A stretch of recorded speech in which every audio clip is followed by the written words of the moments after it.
Doing it live.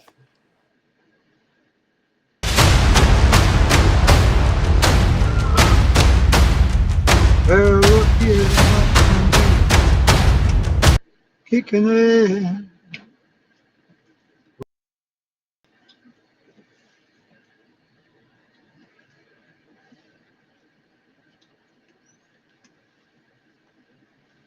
What's up, trash talkers? Listen, it's impossible to fight, okay, if you don't know what you're fighting for. Does that make sense? Like, if you're in the dumps and you're struggling with mental health, things of that nature, it's going to continue tearing you down, all right? Because you're consistently trying to fight something, which is that demon, which is usually something from the past, right? Maybe that why needs to be fighting for your future. Let that be your why. Get the hell up and start fighting for your future. Stop fighting things that happened in the past. Easier said than done, right? Go seek help. It's okay not to be okay. A lot of people need to hear this.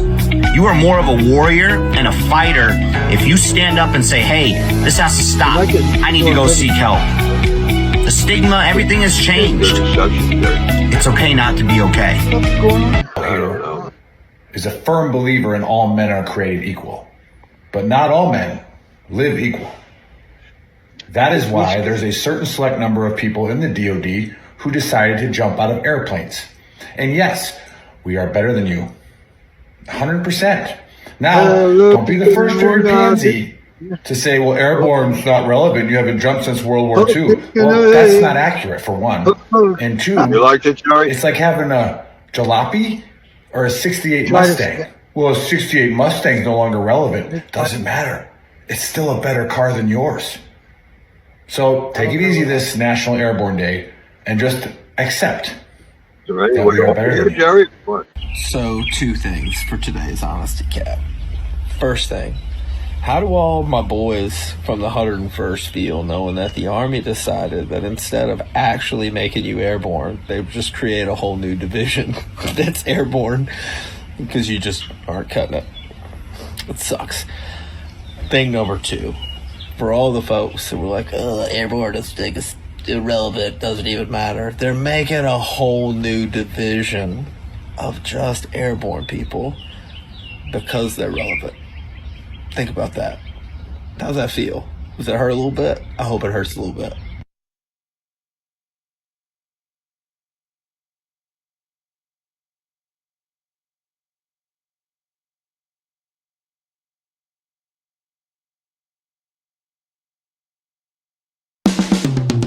This is the Veteran Trash Talk Hour, hosted by Nick, Dave, and Buddy. Real warriors making fun of other real warriors. Try to not get triggered.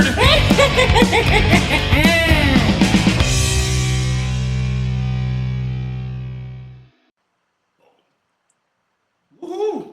Where'd everybody go? Where did everybody go? The dumpster fire has started. Oh, man. There we are. The dumpster fire. How's everybody doing? Yeah, we're Great trying weekend. to teach all these Gen X and boomers how to I think we're being attacked by China. I think that's what's going on. There goes Jerry. Jerry's gone again. Bye, Jerry. Jerry will be back. Jerry will be back. Jerry's back. No, he's not. Oh, man. Tom's here, though. We got the Shaw of comedy, at least. At least we got the Shaw. Oh, what's up, Trash Talkers? What's up, Gruntworks Nation? We're here. Season 2, episode 12.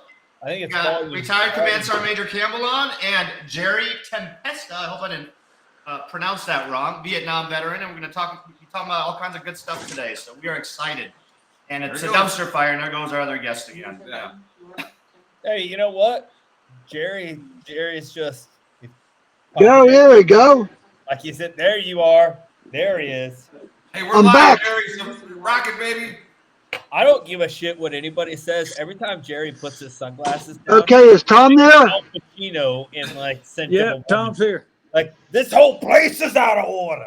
Gotta burn Is the this. general there? A barren man. What's a barren man, anyways?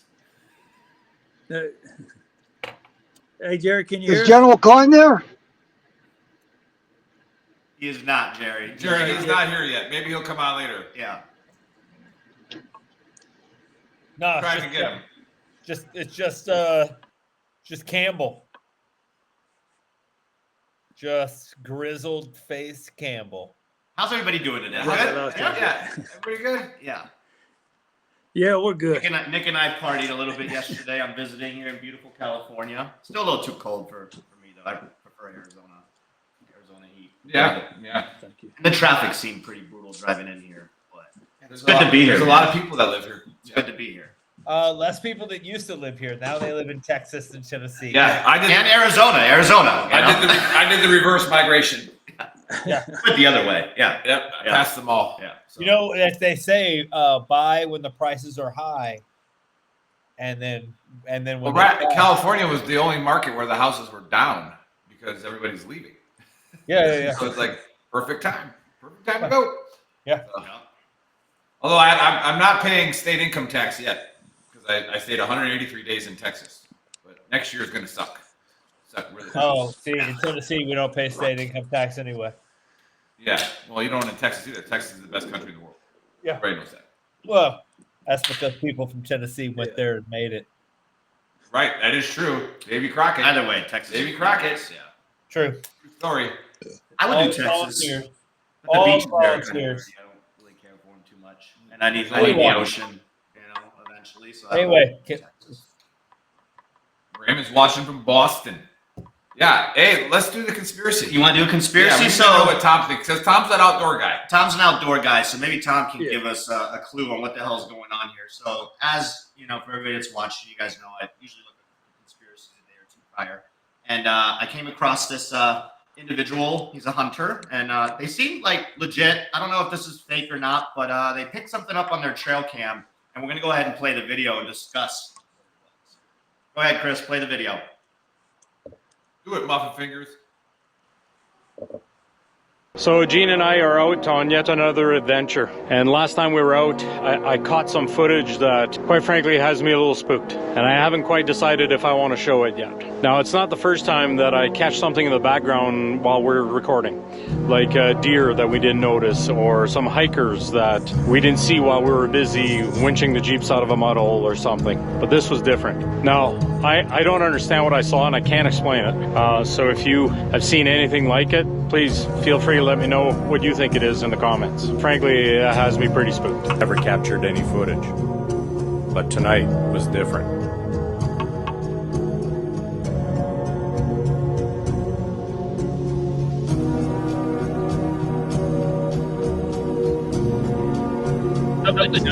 Love, buddy. Come on, Hey, buddy.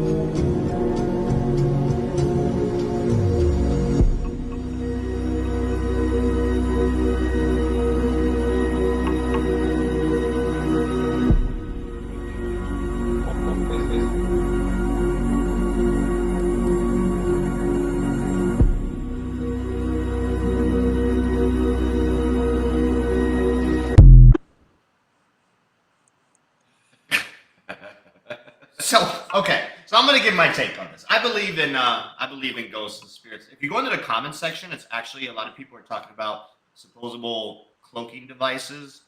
But I'm like, yeah, the military is just out there because we do have like technology that cloaking devices and stuff. But I don't think the military's out there like fucking around near somebody's truck in a trail cam. And then the dude in the video seemed pretty genuine. Like he's just out there with his wife, like catching deer and stuff. And then he sees this entity that kind of like, I don't know.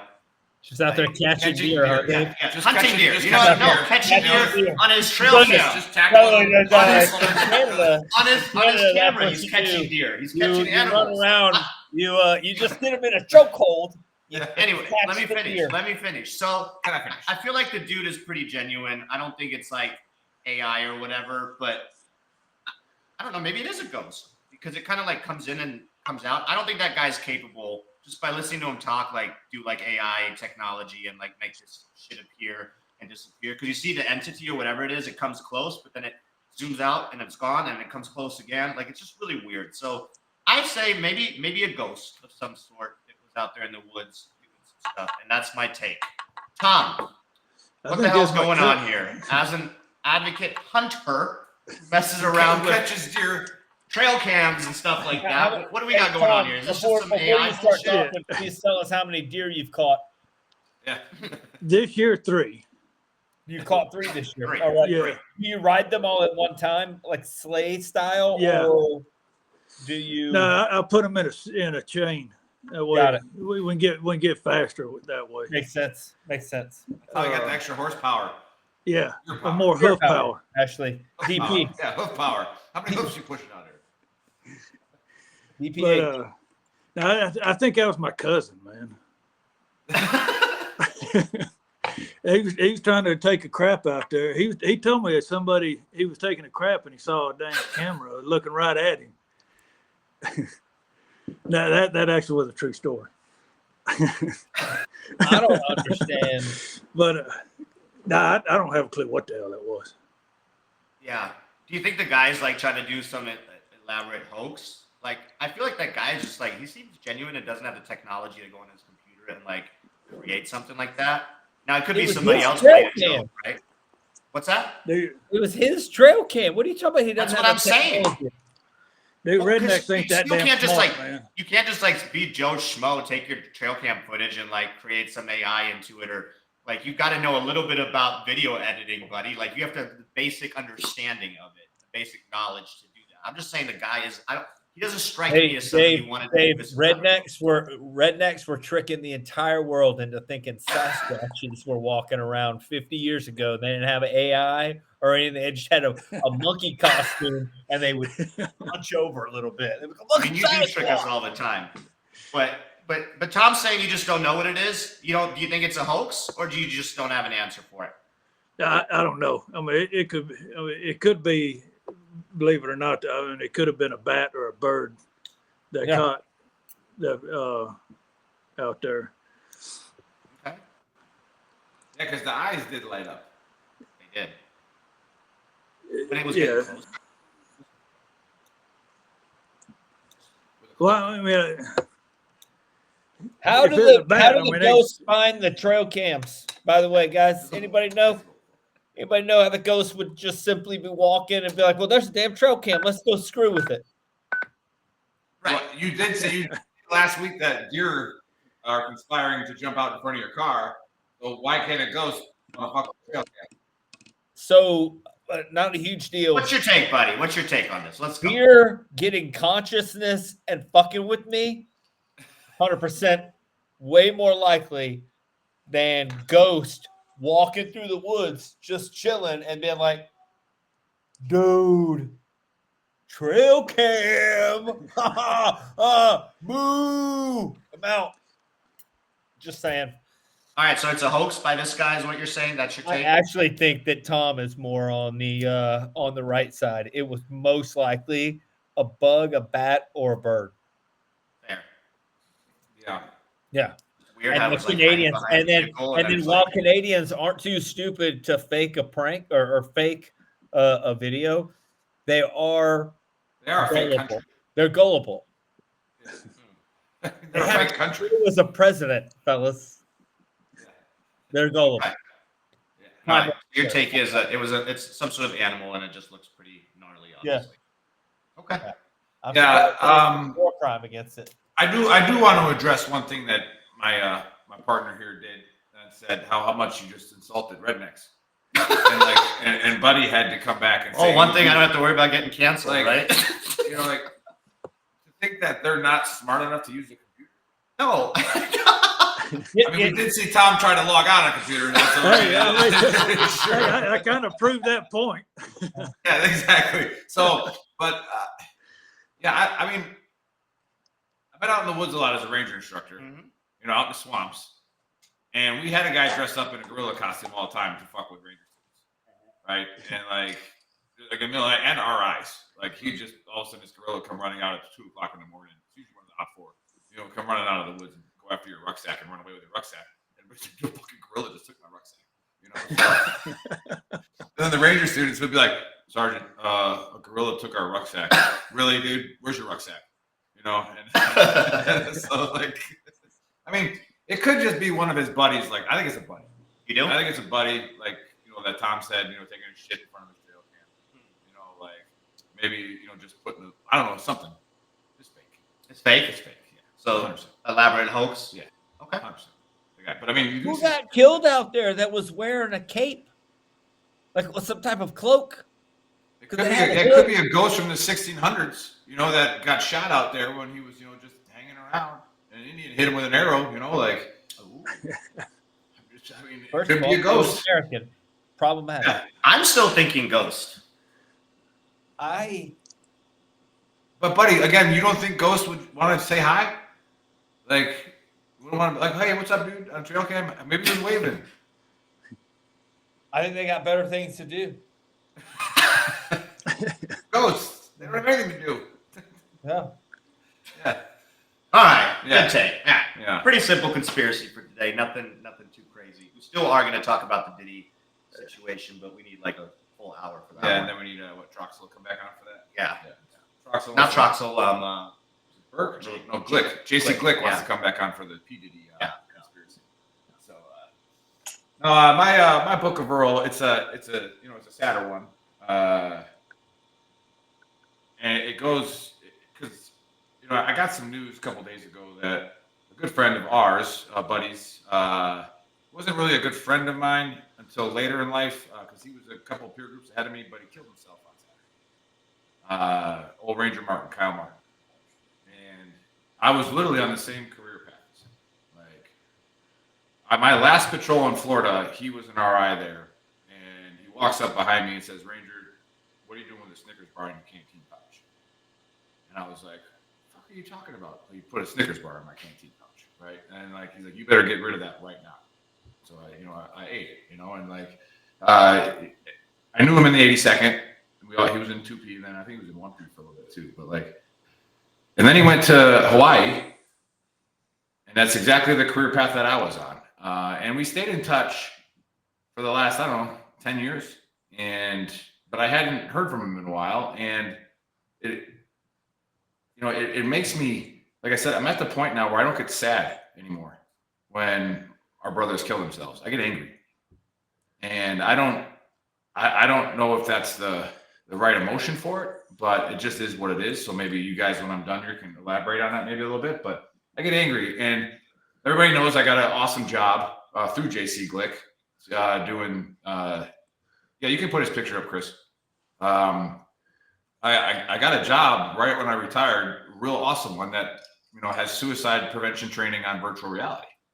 And I wrote a letter that got read to the House Armed Services Committee when I was at the Sergeant Majors Academy about how we don't think of things as a system, and why aren't we training people to have the emotional intelligence when they're in the Army, as opposed to just throwing a bunch of money at veterans after the fact, right? Like, why aren't we training them to understand the triggers, have the confidence to talk to people, have the wherewithal to reach out and say something? And we're all guilty of it. We're all guilty of it sometimes of just, getting in our own little shell. But I think because of this show, because of the relationships that we've made, that we're a lot stronger at reaching out to somebody.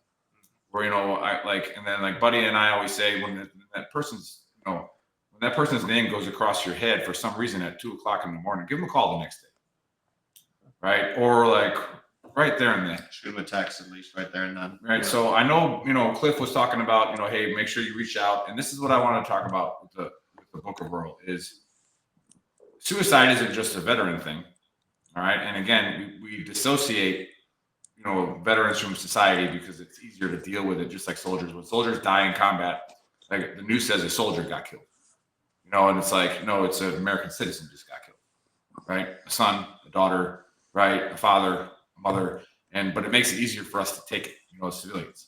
But Ranger Martin was full life. It was never a guy that came across my head that I should probably call him. And that's what really, really irks me. And again, I'm not saying anybody could have prevented it, but when it comes to taking care of being your brother's keeper, and this works not just for anybody watching right now, civilian, it doesn't matter. If that person's name goes across your head, call them. All right, give them a call. And what do we got coming up? All right, the holiday season. All right, we all know this. The holidays are very, very difficult on active duty people. Right, because it's a lot of travel. You're spending the most money. You spend pretty much your entire paycheck that you made all year, especially as an enlisted guy, taking your family somewhere back home, right? And then you're either going to your in-laws or you're going to your family. So your in-law, like it's a disaster, right? And so it's very, very stressful. And then there's people that just don't have anybody, and they're alone. So expect an uptick in suicide attempts during the holidays. We always know this, but I don't know, Tom, have we been like, I haven't seen any real messaging coming out about that. And that's what's kind of making me mad. Like, why aren't we messaging this? Right? Where's the HQDA G1 message out that says, hey, it's the holidays. Make sure you call your battle buddies. Like, make sure you do this. I'm getting angry because, again, I'm taking it a little personal because I knew him. But, like, I just think something has to get done. And, like I said, the book real short. It's call your battle buddy. Call him. All right, do it. So that's what I got. Major Martin was an awesome dude. He's an awesome dude. Yeah. Great soldier. For sure. The thing that the picture, if people that are looking at the screen, the picture that's on the left as you're looking at the screen with him running down at 6RTB, that was only taken a few months ago. You know what I mean? That's what suicide looks like. So, he and Martin was always happy, always positive, always physically a specimen. Like, it didn't seem like anything was really that difficult for him. And he was always he's pretty much always smiling, always having a good time. But you have to, I don't know that one. I don't know. I'm almost on the opposite side of you at this point. There's so many. I was talking to a couple buddies when I found out about Martin, and I was like, at this point, I've lost count. It's gotten to the point that I don't know. I think I'm just numb. Another one to add to the list, except for the list is so long that I don't even know where I put it at this point. Yeah, because they teach you about all those triggers, right? Watch out of, the basic stuff they teach you. Yeah, but they put them on a PowerPoint slide, or they read them off of a pamphlet. He's trying to sell off his stuff to you. Like, they give you an ACE card that says, "Hey, if somebody just broke up with their girlfriend, maybe you should call them." If you think about the last couple people that we know, like from 2P and just in general in the last 3-4 years, like I'd say 80% of them you would have never thought. Like those were not the dudes that you would have expected it from. Yeah, well, the thing is, like those cards that they give you or those symptoms they give you. Yep. All of those are 100% spot on in hindsight. But they are. We know that, and I said that on the Facebook thread. I'm like, the data is very clear on why service members kill themselves. Yeah. And why veterans. Like you can't deny the percentages of why they've done it, or when they research it, find out what they've been doing. Or but I'm saying all those symptoms, not symptoms, but all those, signs, stuffs away, them, getting their financial stuff squared away, being happy, all that stuff. In hindsight, all of that is clear. You can see it, but when you're right there looking at it, you can't really you don't have the emotional intelligence to trigger to do it. I see what you're saying. I see what you're saying. Yeah, nobody puts 2 and 2 together that's what's going on. You know what I mean? And so this is what I get. This is why I get angry. And again, it kind of hurts me in my job that I have because I take it very personal. And it's like when I hear somebody say no to it, I'm like, or our training's good as it is. I'm like, are you fucking stupid? Yeah. What? And we did it with Veteran Trash Talk, which we knew that there was going to be a problem during COVID, so we did something. Right? And it's like, I got to think that instead of just paying, $20-30 million to just have somebody sitting as a PS12 in the basement of an old hospital as the iPad or whatever, and hey, call me if you want to do prevention training. That's not it. Yeah, somebody that doesn't speak your language. What do you say, Tom? Yeah, well, so what I've seen, I mean, you guys know, I mean, I do a lot of public speaking and share my story of suicide, kind of like, I mean, it's kind of very similar to Cliff's. But when I started sharing my story, though, I also got invited to sit on a lot of death review boards for suicides. And there's a couple of things that I've picked up by sitting on it, and in my case in particular. One is sometimes there are no signs, and once the plan's made, there's a relief. Like when I had my plan and I rehearsed it, there's a sense of relief I can't explain to you. Right. And when I was a commandant down at the Drill Sergeant Academy, I had a drill sergeant leader kill himself, and nobody saw it coming. But when I got out to his house and went in to get the rest of the guns out of the house after they removed his body, I saw a note that, it said, "Dear Evelyn, I really enjoyed last night. I wish we could have done it again, Matt." And that note was, I knew they weren't together the 2 nights before, and that had been written on there a long time. And that answered the mail that why we didn't see any signs. He'd been planning this for a long time. And there were some things that happened where he was trying to execute the plan. There were some disruptions, but then he was able to find a way to execute his plan. But back to the talking. The only reason I'm here right now is because my wife now, she was a friend at the time, acted on an intuition. Then she had no idea she was about to intervene in a suicide. But not only did she act on that intuition, but she was persistent on it. She probably called me about, I don't know, 10 times before I answered the phone. And years later, I asked her how long she would have called. And her answer was she was getting in her car and she's going to keep calling until either I answered or she found me. And that was just an intuition. She just had a feeling she needed to check and see how I was doing. And then a few years after that, then she became my wife, and we're married now. But I mean, what you said, man, is about picking up the phone. If somebody weighs on you, by God, pick up the phone. You don't know what's on the other end of that phone, and sometimes a simple hello goes a hell of a long way. Right. And we've said it on the show a bunch of times. Buddy has, but like I said, the Book of Burl it's holiday time, right? Yeah. You're gonna have brothers struggling, sisters struggling, all right, family members that aren't even in the military struggling. I'll say that, yeah. Give them a call. A lot of financial issues, yeah. Like a lot of stuff. Hello, guys. I'm back. Yeah, we got Jerry. We got Jerry back. Well, that's a good segue, buddy. We can get into Jerry and why he's here. Why the Shaw is here?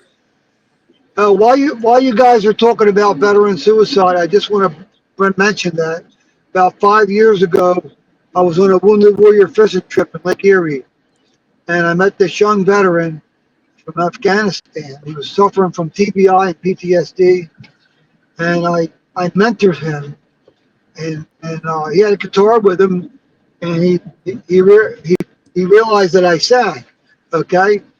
And I said, he looked me up. He saw I'm a singer, and I talked to him about music, how healing music is. And for 3 days, I talked to him about a lot of things. I got him hooked up with somebody that wrote music with the Oak Ridge Boys, stuff like that. And because he wrote music, and he called me up a week later, and he said to me, "I never told you this, but before I met you, I was going to commit suicide." I think yeah. Again. Oh no. Yeah, and no, that's actually we've run into that before, where a lot of Vietnam veterans are mentoring GWAT soldiers, and that's a great thing. 100% is. Yeah. Well, you're kind of breaking up, Jerry. The Vietnam veterans generation, they didn't have like high-speed 3D virtual reality training they could do. They had to figure it out on their own, and not only did they have to figure it out on their own, they were getting shit They didn't thrown have at benefits either. spitting on them and telling them they were assholes. So they either had to shove it down deep and figure out how to get over it, or not. Yeah. So not to mention the entire country, or a large portion of the country, being against what was going on, which obviously didn't help. And then zero focus on mental health and things of that nature. Yeah, when we came home, it's a whole different but again, just if we think linear, we just throw money at the VA, which is great because we can get somebody some help. The training has to start early. The training has to start when they're active duty, then when they become veterans. Same thing with injury prevention, right? Like a lot of veterans are in pain. Why aren't we doing anything to prevent injury? Well, you'd rather be equipped to solve the problem than having to be taught to solve it. We're really good at reacting to the injury and treating the injury, but why do we look at this kid and say he probably shouldn't be doing deadlifts at his age because he's got freaking no muscle. He's been playing video games his whole life.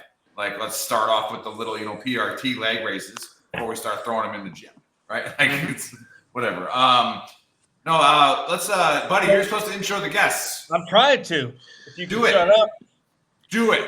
And so you gotta play a video. Of course, we've got Tom Campbell on. We've also got Jerry. Jerry, tell your partner in crime to shit it.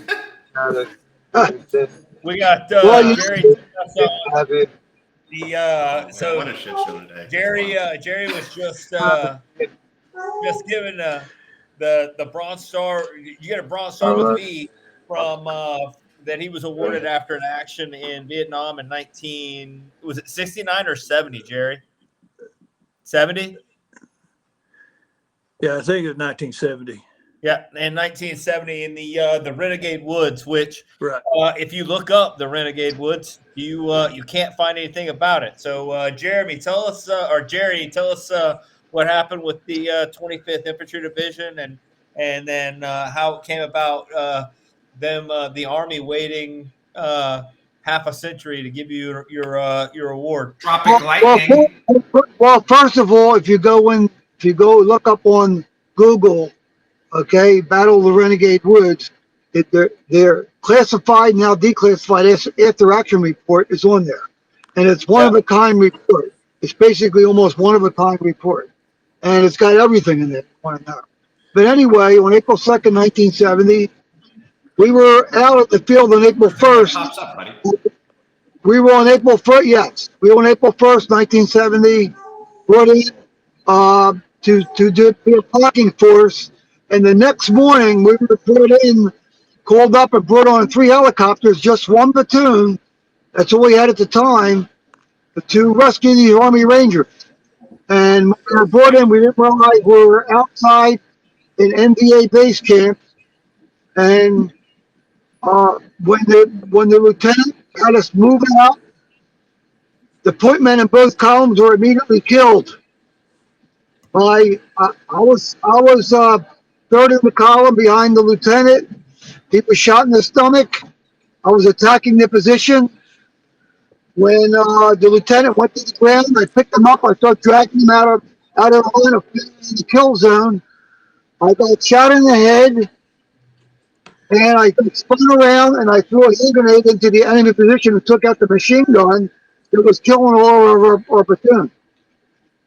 So when I killed a firefight, I don't remember a lot because I suffer from some memory loss. But when I came back from the hospital a week later, my ear was sewn back together, shot to the side of the head. I suffer from TBI and PTSD. I was told by the company cadre, they know what I did. I'm going to be put in for a very high bail award. That day, all of the in the company were killed and wounded. The company commander was taken out. He was given a silver star. My XO, who used to be my platoon leader, he, First Lieutenant Cy Wiser, came out 2 hours later to take charge of the company. So I was given a Purple Heart in formation in May of 1970. That's the only award I was given. I was giving nothing else. And I went on with my life, and I suffered with PTSD and TBI until I started getting some music. And music really helped me with my singing and my problem with PTSD and TBI. It wasn't until I started going to reunions about 10 years ago that I met up with other people in the platoon, and they were astonished to find out I never received nothing with the Department of the Army. They all received at least a Bronze Star V device. The point man in the right column got a Silver Star. Point man in the left column got a Distinguished Service Cross. One of the other platoon sergeants who got killed, he got a Silver Star. But I got nothing. And it's strange. And as I start looking into it, my platoon sergeant would be the whole trooper got a job in the rear the day before. The guy in his place was killed. So at the reunion, when he found all this out and whatever, he didn't this, but talked to the other guys in the platoon, talked to the eyewitnesses, saw what I did. George Weldon, he took it.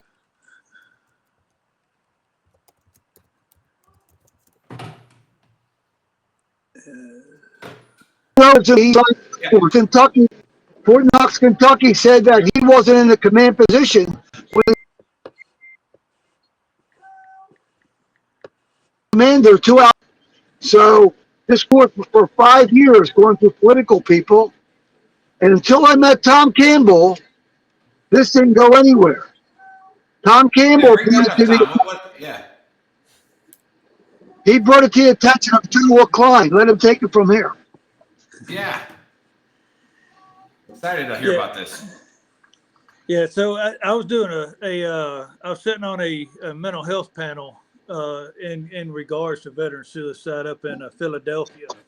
And Joe Griffey, who does the Welcome Home Veterans radio show, another Vietnam vet, and he had told me about Jerry's story. He goes, "Hey, I want to introduce you to this guy." So he introduced me to Jerry. Jerry kind of gave me a quick rundown of Renegade Woods, and I was like, how in the hell did this guy not get an award? And so some of the guys that in Jerry's group, singing group, they also talked to me like, "Hey man, this guy is a freaking hero." I said, "Hey, yeah, let me take it back and see what I can do." So when I got back to Fort Eustis, Jerry had sent me, oh man, I think the packets that his buddies had tried to submit for him before, and I want to say it was about 90 something pages long. And I read through it, and I was like, man, this has got to be a shoe-in.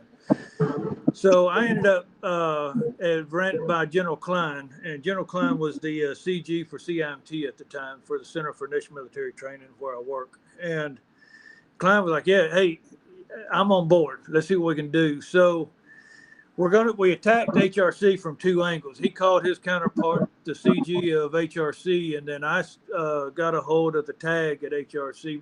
And I was the G357 there, so I still had a few connections on the civilian side anyway.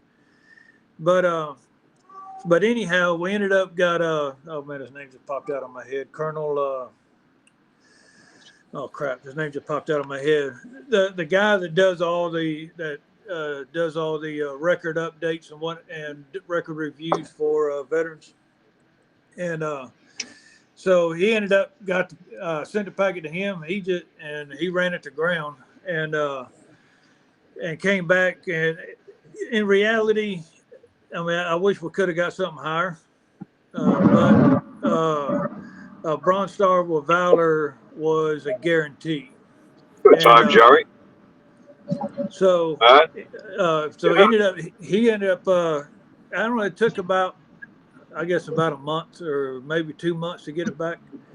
And so once we got the award, they sent me the medal, and unlike the medals that we got, though, they engraved his name in the back of the Bronze Star.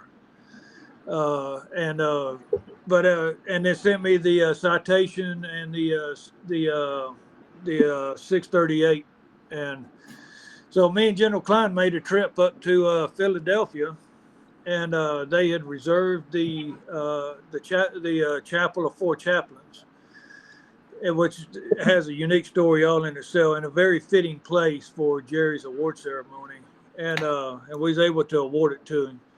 The cool thing though was Philadelphia governor had just approved a I can't remember what it's called, a Valor Award, a state award for veterans. And Jerry was the first recipient of the new state Valor Award, and was awarded at the same ceremony. The state of Pennsylvania, you mean the Cross of Valor? Say again?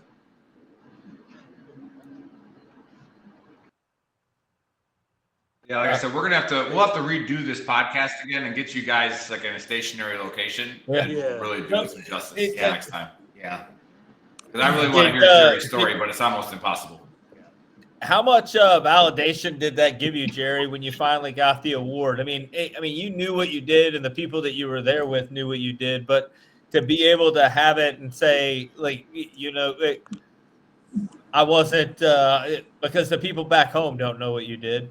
You know what I mean? Unless it's on a piece of paper or an award, or you know what I mean? So how much did that actually mean to get it?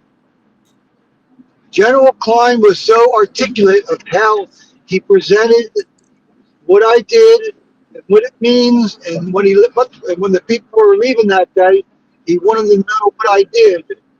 Okay, and that when he reads when Tom Campbell read the award, he said, I want you to understand everything is combined in 6 sentences, but I want you to know what he did that day. And he explained all my actions. I had my friends, my family, my congressional people there. It was like, I can't explain how humbling it was. And I feel like I had this big weight lifted off my shoulders.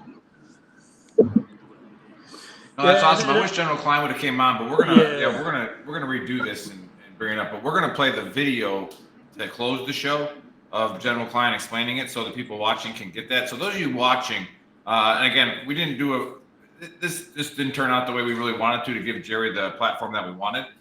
So like I said, we'll redo this and where you guys are like, by good internet and by a computer and get the attention that it deserves, because it's really awesome. So those of you watching.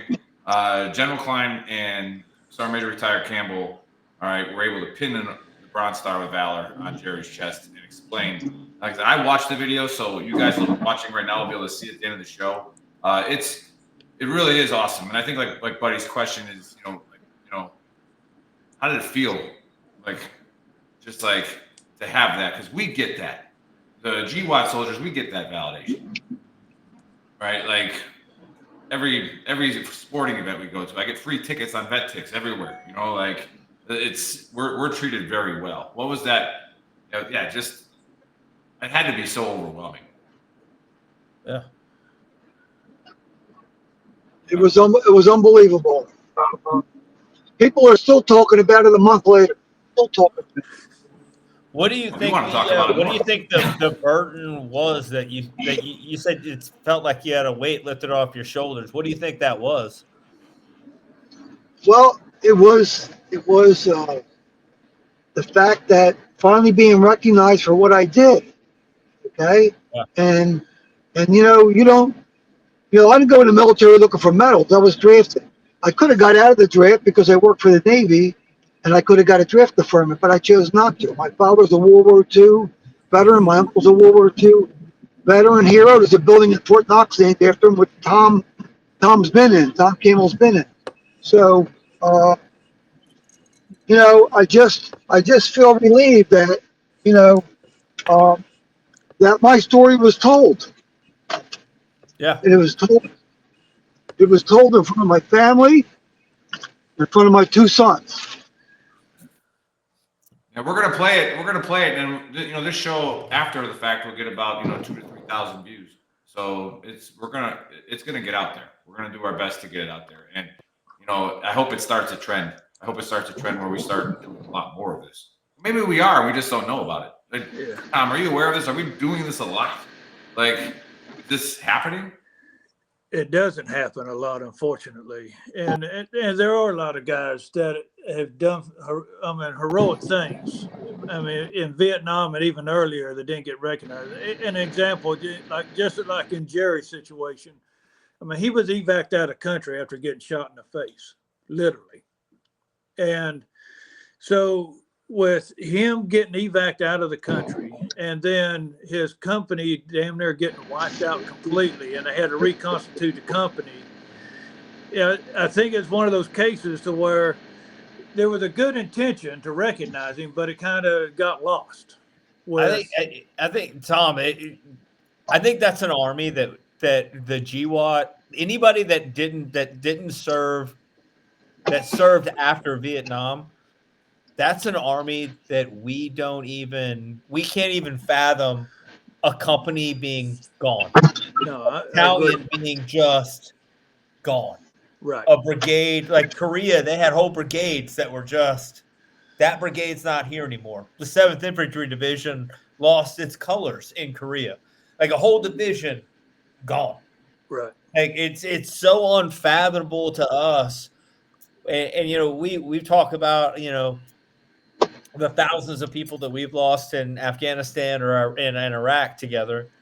Like that's not even, like, that's after 20 years. It's not even scratching the surface of the amount of 70,000. people that 50,000 or 58,000 in Vietnam. That's it's unfathomable to people how many people that is and how administratively that can affect everything else. Not to mention, once time has passed a little bit, you know, how do you even go about, you know, you feel like it's too late. Like, you know, it's, I mean, honestly, for Jerry and his family, I'm glad that they got the recognition that they deserved. And I'm definitely glad that he met you guys. But, you know, I wonder what go ahead. That's what the Sergeant Major of the Army was talking about, and all the bro vets from the GWAT were getting mad at him. Yeah, the yeah, Sergeant yeah. Major of the Army was Yeah, saying, exactly. "You guys, we haven't seen Total War." I've been to combat. I've never been to war. I mean, as you know, a Delta guy, like I've done things, but I ain't never seen Total War. No. Like, and the bro vets, what are we talking about? We saw war. Like, yeah, we did, but yeah, we never had a whole company that got just decimated. Right. Yeah. But yeah, like I said, we're gonna have to do this justice. We'll cut the show at the top of the hour, and then Tom, we love having you on anytime, so you come on. Yeah, anytime, man. Sure. Right. Hello, guys. You still there? One thing I want to read. Gary, Go ahead. There's one thing I want to say. When Tom told me this, it said, you know, I was put in for the Medal of Honor. It could take up 2 years to get that, and Fort Knox, Kentucky wanted to give me something. Well, they gave me something. Now they recognize the action. Now it's up to my political people to take that and try to get it upgraded, and that may happen in the future. We'll anything we can do to help with that, let us know. So for sure, but no, we'll redo this. We'll redo this one, and then maybe we can get General Klein on as well. Maybe after he retires, he'll pop on officially, and then He did send me a message. Him and his wife, they just got an RV. They're out in the woods, and he said he's got shitty reception, and he just couldn't get logged on. Yeah, we'll redo this, Jerry. We'll get you on when you're not in your car driving, and we'll talk about it. But hey, want to close this out? And yeah, we're just gonna play the video. Yeah, play the video. I think you covered it all at this point, Nick. Yeah, we're gonna definitely have to redo this for sure. You know, this is a tremendous story, and I think what you and General Klein are doing is just phenomenal. And like Nick said, I think it might be a trend, something to look into, because there's got to be so many other warriors out there that didn't get their recognition for things they've done. So, you know, if you're out there and you're watching this, because our audience is a huge Vietnam audience, we would have a whole team of people that went around and found these dudes. But yeah, I mean, our audience is heavy with. I'm Vietnam talking about vets, the so government. reach out. You know, the U.S. Army would have, like, we've got whole teams of people that still go look for bodies. Mm-hmm. They're dead. They don't even know it.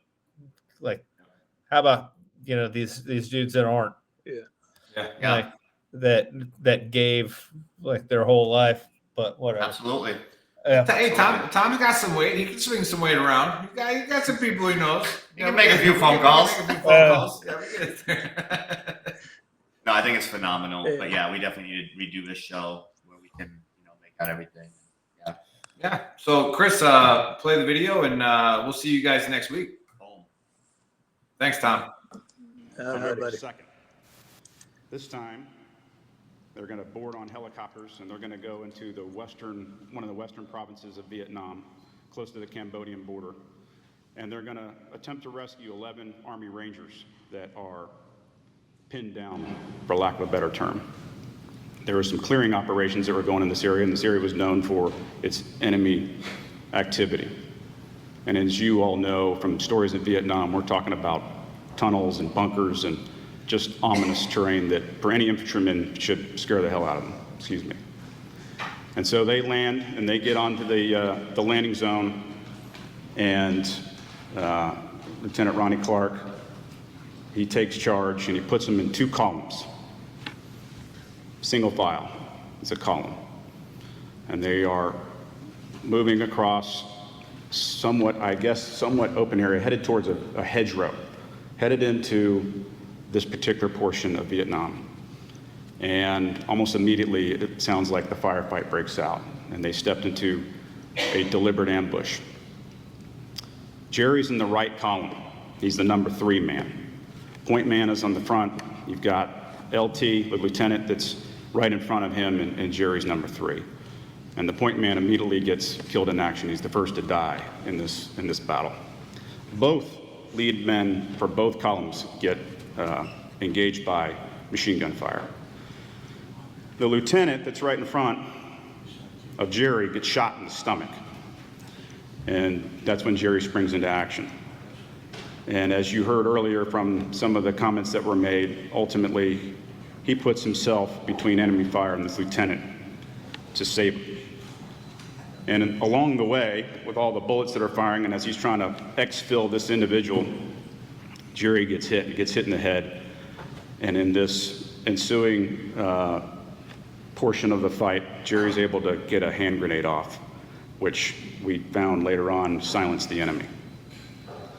That's a very, very summarized account of what took place. But for those that do not know, it's important. So as you all depart and you go home and you share the story, you know the facts. So this is 54 years in coming, and it's our honor to pin this award on you. I would just also offer that, despite the mission of rescuing Rangers and, maybe clearing a portion of the jungle, doing a sweep looking for the remains, when firefights like that break out, the mission becomes saving one another. It's always about the man to your left and to your right. So that's where I'm sure Jerry's mind was at that point, is just taking care of his brothers. All right, so with that, you ready to publish the orders? Okay, for those of you who do not need to stand, we'll do attention to orders. That is solely to get your attention, not necessarily to stand at attention. Attention to order. The Bronze Star Medal for Valor has been awarded to Specialist Gerald M. Tempesta for heroism in connection with military operations against a hostile enemy force in the Republic of Vietnam. Specialist Gerald M. Tempesta sought swift and immediate action without regard to his own safety to save the lives of his platoon leader, Ronnie J. Clark, and other members of 1st Platoon Charlie Company, 2nd Battalion, 27th Infantry Regiment, during an ambush that resulted in a 6-hour firefight while on a rescue mission during the Battle of Renegade Woods. In addition to aiding 10 platoon members, Specialist Tempesta sustained severe wounds and continued to fight in the Republic of Vietnam theater. His actions reflect great credit upon himself, his unit, and the United States Army. Signed, Christy E. Warmuth, Secretary of the Army.